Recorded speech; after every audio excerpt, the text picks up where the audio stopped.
Thank you, Barry. My name is Enda Martin. I left these shores about 2 years ago to go to London to pursue my dream of being a stand-up comedian, and I always envisioned the day I came back to Donegal to be a comedian. I would have sold out the Green and there'd be a crowd in my lawn to come see me. Yet here I am in Voodoo because some other lad pulled out. But anyways, dreams do come true. I went to the park the other day, me and my little son, and we were sitting there, just me. We were feeding the ducks or whatever you do, and these two women came up, you know, the old fucking weird women doing like, guys, look at him, he's so cute. Ah, isn't he lovely? Oh, and their palms be dimples, and they're like, oh, he's so like you and stuff. And me, they're like blushing head at me. I was like, oh, thanks very much. And then one of them says to me, oh, you have a little lady killer in your hands, and says me, sir, don't I know, didn't the mother die in childbirth?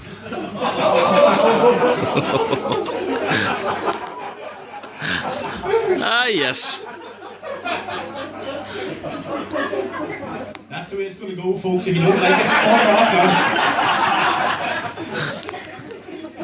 now. But like most comedians, I try and take the trials and tribulations of life and try and work them into jokes, and that's basically all I really have to talk about is relationships, because I'm not really good at that, but that's what I have. But one of the things I don't understand with women is, as the typical Irish man, the typical Donegal man, I like to go for a drink like every other man here, and you go down to the pub all day, you'll have 1 or 2 drinks, you'll say, I'm just going down to watch the match, I'll be back at 4 o'clock. And then these 2 or 3 drinks. Whoa! Fuck's sake, Barry.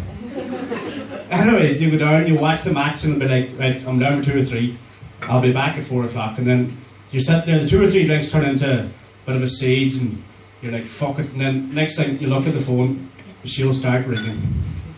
And like, what does every man do here when the girlfriend starts ringing in the pub? We don't answer. We put her in silent and stick her in the pocket. That's what every man does. Next thing you have 8 or 9 more pints, and the guilt starts taking over you, and you'll look at the phone.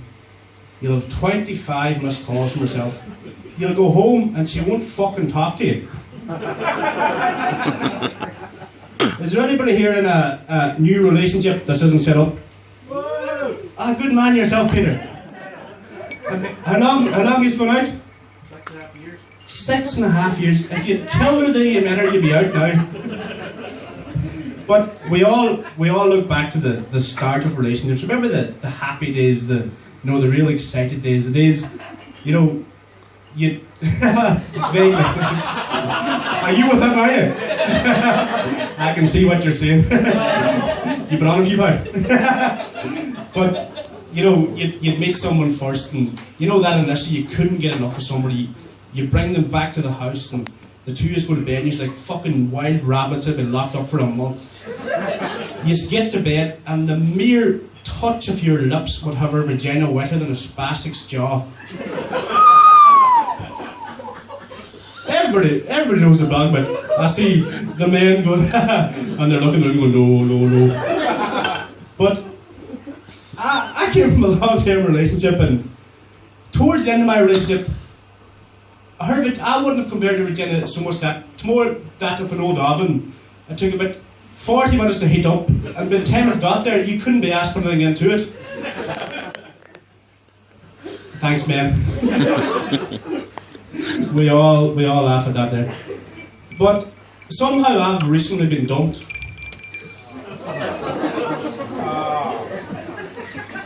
I know. You know what you're laughing at? I once asked you out, you turned me down. So there's no point you laughing, but I've recently been dumped. Said she to me that she needed to find herself. Fuck does that mean? I was as shocked as anybody else to see that she was lost in so many cocks.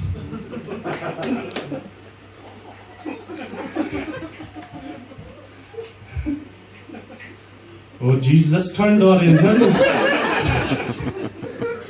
That's definitely turned the audience. But I was in a happy relationship in my eyes, but the worst thing for me was that I always thought that I was only holding on because I really fancied her wee sister. I know. that's terrible for me to say, but I actually did. She was gorgeous. But this will sound bad. Like I'm 25 years old. I was only waiting for her to be legal, and the thing that fucks me off is I'd only 8 more years to wait.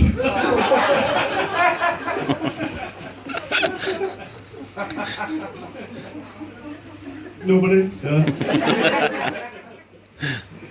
Look at the hand here. Anything funny? No.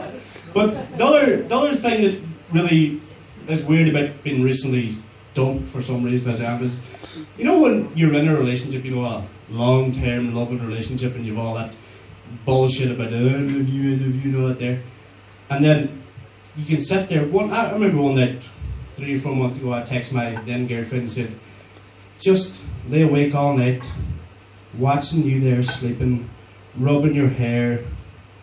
It was so lovely. And the day after that, I got extra bonus sex. I sent that 2 nights ago, and now I've been arrested.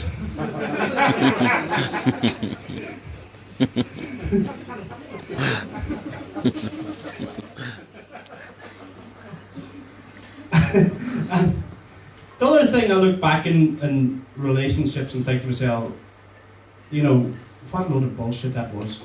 You know the way when you get stuck in one of those mundane fucking long-term relationships and it's gone fucking dry, sir, and everybody knows it, and then you book the romantic weekend away. You have to go on these romantic breaks, you know, and I'll break the Castle Bar or somewhere very romantic like that there, you know. Passport. I was working the fish farm again, not a fucking hope I was going to Paris. But, you know, you go on these romantic breaks and it's just like, for fuck's sake, and you land in this cheap ass B&B, you know, and you land in, you're like, oh, this is class, I love you love me. That out shouting, you land in and you get into bed and you know that you're expected to perform sexually, you know, and you're lying there in your old stained boxers and you think to yourself, fuck it, there's no Sky Sports here, so it'll pass the time, it'll save me talking to her. Next thing, why was I dumped? I have no idea. No fucking idea. But you're lying there, you know, and you're lying there in your old stained boxers and you start down footering, as they would say about these parts. Footering, yes. Yes, so this woman knows. Actually, have we met? Not yet. Aye. But you start the old footering, you know, and you do what you gotta do and pretend you're enjoying it, and then next thing, she'll look and you go, you lie there. I'm gonna slip into something more comfortable. And you're like, oh yes. So off she pops to the bathroom and you're lying there in those stained boxers and you're like, here, you've been there. And you're lying there now, and next thing, she lands out with this wee Ann Summers outfit, this fucking, something that was made for Jennifer Lopez, and she just looks at you as if to say, Kim Begley, you know what I'm talking about. You here on a date with your sister, but... Hi. I'm not here to judge Kim. Wouldn't you be laughing, Connor boy? You're only here to see me make a balls of myself. But she'll land out of the bathroom and she'll wink at you and she'll say, what do you think of me now, her with this little number on? And looking back, for once, I just wished I had the balls to say to her, you've got no tits and a flabby ass, there's a reason we have sex with the lights out.